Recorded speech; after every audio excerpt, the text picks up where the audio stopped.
नमस्कार दोस्तों, मेरा नाम है डॉक्टर प्रतीक और आप देख रहे हैं होम्योपैथी विद डॉक्टर प्रतीक। तो पिछले वीडियो में मैंने आपको मैग्नीशियम ग्रुप की कैरेक्टरिस्टिक मेंटल्स, फिजिकल्स और साथ ही साथ पूरा ग्रुप मैंने आपको कवर करके बताया था। ठीक है, आज की वीडियो में हम देखेंगे कि बराइटा ग्रुप में कौन सी इंपॉर्टेंट चीज़ें हैं, कौन से वो मेंटल कैरेक्टर्स है, कौन से फिजिकल कैरेक्टर्स है जिन्हें आपको बहुत ध्यान से याद रखना है। चलिए शुरू करते हैं। देखिए, बराइटा ग्रुप यानी कि बेरियम ग्रुप, जिसके इंट्रो में आपको लिखना है barium not found in human body. देखिए, बेरियम हमारे शरीर में कहीं पर भी ज़्यादा इंपॉर्टेंट उसका यूज़ नहीं है और कहीं कहीं पर भी नहीं पाया जाता। ठीक है, so it is not essential in our body functioning. तो best suited to children and older people.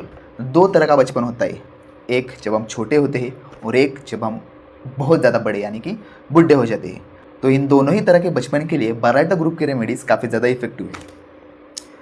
इसी को हम स्ट्रॉन्गर वर्जन ऑफ कैलकेरिया कह सकते हैं। अब ऐसा क्यों? देखिए, जो कैलकेरिया का पेशेंट या फिर कैलकेरिया का पर्सन रहेगा वो इस बारे में ज़्यादा सोचता है कि बाकी लोग मेरे बारे में क्या सोच रहे हैं। लेकिन बराइटा का जो इंसान रहता है, बराइटा ग्रुप से जो बिलोंग करता है, वो क्या सोचेगा? अरे ये तो मेरे बारे में बुराई सोचेगा, हर बार ये मुझे क्रिटिसाइज़ करता है, ये मेरे बारे में अच्छा सोच ही नहीं सकता। ठीक है, यानी कि वो खुद के अंदर उनका कॉन्फिडेंस बिल्कुल नहीं है। ठीक है, वो हर बार यही सोचेंगे कि बाकी लोग मेरे बारे में बुरा सोचते हैं। अब इसकी इंपॉर्टेंट रेमेडीज़ कौन सी है? इसमें भी 7 रेमेडीज़ है। Baryta carbonica, baryta mur, baryta sulph, baryta phos, baryta arsenicosa, baryta iod और बराइटा एसिटिकम। ये भी आप याद रखिए। इसके बाद एक कॉन्स्टिट्यूशन यानी कि कॉमन कॉन्स्टिट्यूशन बराइटा पीपल्स में कैसा रहता है। तो जैसे कि आपको पता है, बराइटा कार्प का बच्चा जैसे ड्वार्फिश रहता है, मेंटली और फिजिकली दोनों तरह का ड्वार्फिश बराइटा कवर करती है। जो उसका डायथिसिस रहता है वो स्क्रॉफिलस रहता है। स्क्रॉफिलस डायथिसिस मतलब क्या कि पेशेंट में ग्लैंडुलर पैथोलॉजी ज़्यादातर पाई जाती है, फिर वो एंडोक्राइन ग्लैंड हो या फिर एक्सोक्राइन ग्लैंड हो, दोनों ही तरह के ग्लैंडुलर अफेक्शंस में बराइटा यूजफुल है। इसीलिए इसका डायथिसिस है स्क्रॉफिलस डायथिसिस। और रिटार्डेड चिल्ड्रन, रिटार्डेड मतलब स्टंटेड ग्रोथ हो सकती है फिजिकली या फिर मेंटली भी रिटार्डेड रह सकते हैं लोग। थर्मली देखेंगे तो चिली पेशेंट रहते हैं, स्क्रॉफिलस डायथिसिस और साइकोसिफिलिसिस माइजम से बिलोंग करते हैं, साइकोसिफिलिटिक माइजम। स्फीयर ऑफ एक्शन, सबसे इंपॉर्टेंट स्फीयर ऑफ एक्शन है ग्लैंड्स। टॉन्सिल्स काफ़ी ज़्यादा इंपॉर्टेंट स्फीयर ऑफ एक्शन है। साथ ही माइंड पर बहुत अच्छा एक्शन और हार्ट पर, हार्ट और ब्लड वेसल्स, इन पर भी बराइटा ग्रुप काफ़ी ज़्यादा प्रोमिनेंटली पाया जाता है। बराइटा ग्रुप की एक्शन काफ़ी प्रोमिनेंटली पाई जाती है।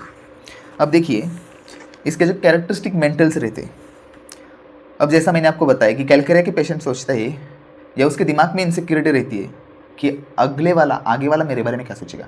इस चीज़ से उसको डर रहता है, इस चीज़ की इनसिक्योरिटी रहती है। लेकिन बराइटा वाले क्या सोचते हैं? अरे अगर एग्जाम्पल लो, छोटा बच्चा है और कोई दूसरा बड़ा घर में आ गया, ठीक है, आजू बाजू वाला या फिर नेबर्स रहते हैं, फिर रिलेटिव रहती है, ठीक है, तो उस बच्चे के मन में डर रहता है, अरे ये आ गया, अब मैं क्या करूँ, मुझे कहीं तो छुपना है, ये ज़रूर मेरे में कुछ कहेगा या फिर ज़रूर मुझे क्रिटिसाइज़ करेगा या फिर कुछ तो ऐसा कहेगा कि जो मुझे पसंद नहीं है। इसीलिए वो क्या कहता है, बच्चे से ज़्यादा शाय रहते हैं। जो शाइनेस है, जो लोग ज़्यादा शाय, जरा मराठीत आपण लाजाळू म्हणतो, ठीक है, ऐसे लोग रहते हैं वो ज़्यादातर बराइटा ग्रुप से बिलोंग करते हैं। अब ये शाय क्यों रहते हैं? क्योंकि इन्हें डर रहते हैं कि अरे अगर ये मुझ पर हंसा तो मैं क्या करूँगा, ये मुझ पर हंसना नहीं चाहिए, दूसरा उन पर हंसे, इस चीज़ का उनको डर रहता है। So shyness due to fear of being laughed. Second है hiding. Feel that others will criticize them and they are none of worth to other people. अगर हमें पता है यार ये मेरे बारे में अच्छा नहीं सोचेगा, तो वो घर में आने के बाद हम उसके सामने क्यों ही जाएंगे, हम तो छुप जाएंगे ना। तो इसीलिए बराइटा के लोग रहते हैं वो ज़्यादातर हाइडिंग, छुपने में ज़्यादा विश्वास रखते हैं। थर्ड है स्मॉल एंड बैकवर्ड। अब ये स्मॉल एंड बैकवर्ड ये फिजिकली मेंटली दोनों चीज़ों के लिए लागू पड़ता है। Fourth, feeling of incapacity. अब पहले से अगर कोई इन्हें क्रिटिसाइज़ करता आ रहा है, ठीक है, तो ऐसे लोगों में क्या रहता है, कॉन्फिडेंस एकदम ज़ीरो हो जाता है, ज़ीरो कॉन्फिडेंस। साथ ही साथ और वो अपने बारे में ही रिडिकुलस फील करना शुरू कर देते हैं कि मैं किसी काम का नहीं हूँ, उनमें उतना कॉन्फिडेंस भी नहीं रहता और इसी कारण ये शाइनेस और हाइडिंग, इसी कारण ये दोनों सिम्टम्स यहाँ पर दिखाई पड़ते हैं। फिफ्थ पॉइंट है very sensitive to criticism. Criticism इन्हें बिल्कुल पसंद नहीं है, as like as calcarea. Sixth, avoid any kind of work. Calcarea को भी वर्क पसंद नहीं होता और बराइटा की वर्क पसंद नहीं है, ठीक है। कैलकेरिया कभी कभार वर्क कर ले, लेकिन बराइटा बिल्कुल भी नहीं, काम ही नहीं करना मुझे, इस तरह का उनका एटीट्यूड रहता है। सेवेंथ है weak memory and perception. Mentally retarded होने की वजह से जो चीज़ें पढ़ते हैं या फिर पढ़ाई छोड़ दो, बाकी जो रूटीन की चीज़ें रहती है वो भी उन्हें याद नहीं रहती, इसलिए मेमोरी बहुत ज़्यादा वीक रहती है। और परसेप्शन मतलब किसी चीज़ को समझने का नज़रिया, ये भी बहुत ख़राब होता है। वो किसी चीज़ को अच्छे से याद नहीं रख पाते, साथ ही साथ किसी चीज़ को अच्छे से समझ नहीं पाते। ठीक है, अब यहाँ पर हम पैराडॉक्सिकल बिहेवियर हम यहाँ पर ले सकते हैं कि अगर कोई ग्रीफ वाली सिचुएशन है, सैडनेस वाली सिचुएशन है, ये लोग वहाँ पर जाके हंस देंगे, या फिर कोई हंसने वाली सिचुएशन है वो उसे ग्रास्प नहीं कर पाएंगे और समझ नहीं पाएंगे अरे हंस क्यों रही है या फिर मुझे भी हंसना है, ये उनको समझ नहीं आता। ठीक है, यही है वीक परसेप्शन। अब बढ़ते हैं कैरेक्टरिस्टिक फिजिकल्स की तरफ। तो चिली पेशेंट है तो aggravated by cold, cold water, cold win, cold drinks, everything. Second है डिज़ायर फॉर स्वीट्स और एवर्जन फॉर फ्रूट्स। थर्ड है वीक एंड इमेसिएटेड, अब फिजिकली भी वीक और इमेसिएटेड रहते हैं स्टंटेड ग्रोथ की वजह से, और ग्रोथ रिटार्डेड है ड्वार्फिश। अब देखिए स्क्रॉफुलस यानी कि जो ग्लैंड है उसको आप बराइटा से कैसे रिलेट कर सकते हैं। देखिए ड्वार्फ कैसे पैदा होते हैं, मतलब ड्वार्फिशनेस का कॉज क्या है, तो हमें पता है पिट्यूटरी ग्लैंड के डिसफंक्शन की वजह से ड्वार्फिशनेस प्रोड्यूस होता है। इसीलिए पिट्यूटरी क्या है, ग्लैंड है, और बराइटा स्क्रॉफुलस डायथिसिस है, इसीलिए बराइटा ग्लैंड अफेक्ट करता है, इसी वजह से वो स्क्रॉफुलस डायथिसिस में बिलोंग करता है। इसके बाद है मैंने आपको बताया सोलन ग्लैंड्स जो कि स्क्रॉफुलस ही है, specially tonsils, suppurative tonsillitis, kissing tonsillitis यानी कि टॉन्सिल्स इतना ज़्यादा सूज जाते हैं, इतनी ज़्यादा स्वेलिंग रहती है कि वो बहुत पास आ जाती है, इसी को किसिंग टॉन्सिलाइटिस कहा जाता है। सिक्स्थ है अब जो मैंने बताया था, ये मेंटल हो गया, फिजिकल हो गया, और बराइटा की हार्ट और ब्लड वेसल्स पर काफ़ी ज़्यादा इंपॉर्टेंट एक्शन है। तो ब्लड वेसल्स और हार्ट पर देखेंगे, ये छोटे बच्चों में इतना ज़्यादा नहीं, पर जो बूढ़े लोग हैं उनमें क्या रहता है, हार्ट की कौन सी ज़्यादा कॉमन कंडीशन रहती है, तो आर्टेरियोस्क्लेरोसिस यानी कि hardening of the arterial wall, जिसकी वजह से ब्लड प्रेशर बढ़ता है। जो आर्टरीज है कॉन्स्ट्रिक्ट हो जाती है, ब्लड प्रेशर बढ़ता है, और क्रॉनिक हाइपरटेंशन की वजह से हार्ट अफेक्ट हो जाता है।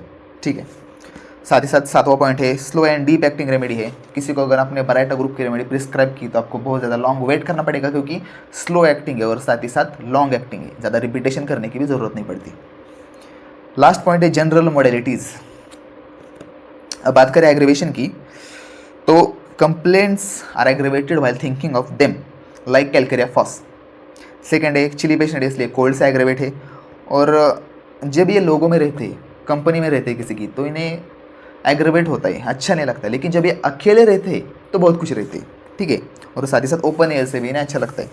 और बराइटा ग्रुप की जो आखिरी जो मैंने एक चार्ट बनाया है छोटा, तो बराइटा ग्रुप से आपको क्या क्या रिलेट करना है, एक तो chilly, dwarfish people, scrofulous diathesis, shyness, child and old people, दोनों तरह का बचपन,